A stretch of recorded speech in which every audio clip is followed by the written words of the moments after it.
was really, really hard, tough work. Which wouldn't be acceptable nowadays.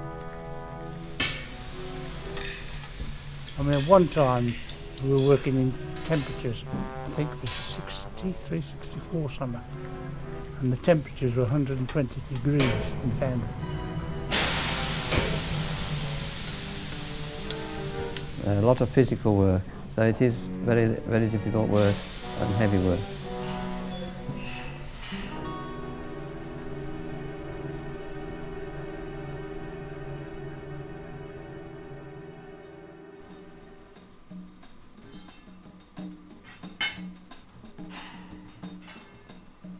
First of all, we'd start off by preparing sand, which needed to be quarry sand with a minimum 10% clay. The type of sand I have to have for the mould has got to be right, because being too dry, the mould wouldn't stand up to the heat of the metal. Too wet, and we cause a lot of bubbling in the metal, and the air, gas will get into your casting. So it has to be just right. And then we would actually make a mould into a steel frame, varying sizes, obviously depending on the size of the job. It could be anything from ½ ounce up to ½ ton. To enable us to make a mould, we have to have what we call a pattern.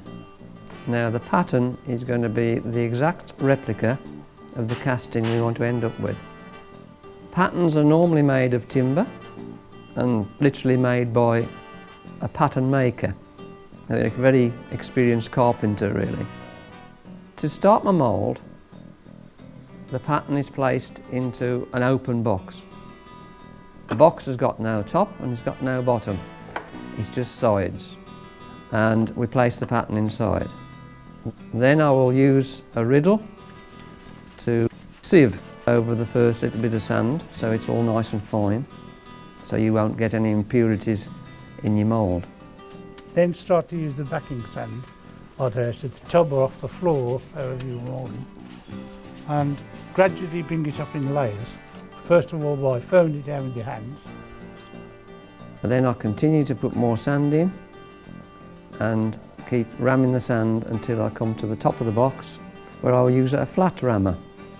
Then I will scrape the sand off the top of the box. That would be the bottom box, as I call it. Then I would turn the whole pot box over, and then that would reveal the pattern. Then I would sprinkle on what we call a parting powder, very similar to a chalk. This will stop the sand sticking. I will then ram the top box, exactly like I did the first.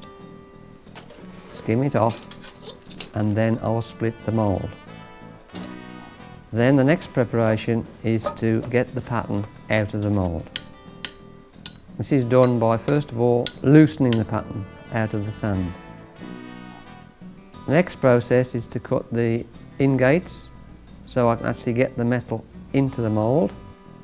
I can then replace the top onto the bottom and it's ready to cast.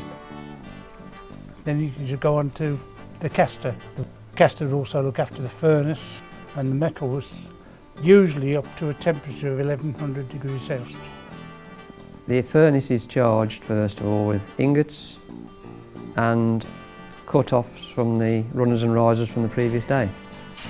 When the metal has reached the correct temperature, the next thing is to get the metal out of the furnace, and I literally use a scoop, like a big spoon.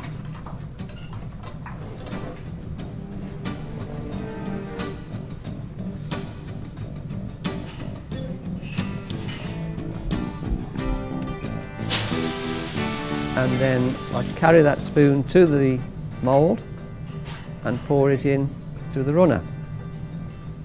Well, I generally leave the metal in the moulds overnight basically. And the reason I do that, sand is a very good insulator. So the metal will cool down, your moulds or your castings will cool down slowly. And that takes away a lot of the stresses. If you're going to knock out very quickly, it could cause cracking within the casting. Often they were quite tense when they were knocking the casting out of the mould, you know, would they pick up something that was rubbish for some reason? You can spend all day on casting a particular item and it wouldn't be any good at the end of the day, so you're just going to get nothing out of it. So that is the fear you have when you're casting. If their castings were of adequate quality, when they were knocked out of the mould, they'd be sent down to be finished. Well, I do look at the castings and think, well, you've done all right there. That's pretty good. It's this nice feeling, obviously, you got it right, and that's the key. You've got to make sure you process to eliminate all the problems throughout the process if you can. It's quite incredible the things they made, but I say nothing was outside their scope. If the customer could afford it, then they could do it. But people don't really have the pride they would have in their work, which they used to have in those days. I mean, the guys were very proud to show me how they would make something by hand. Well, what I enjoy about it the most is actually making something with my hands, actually literally making it.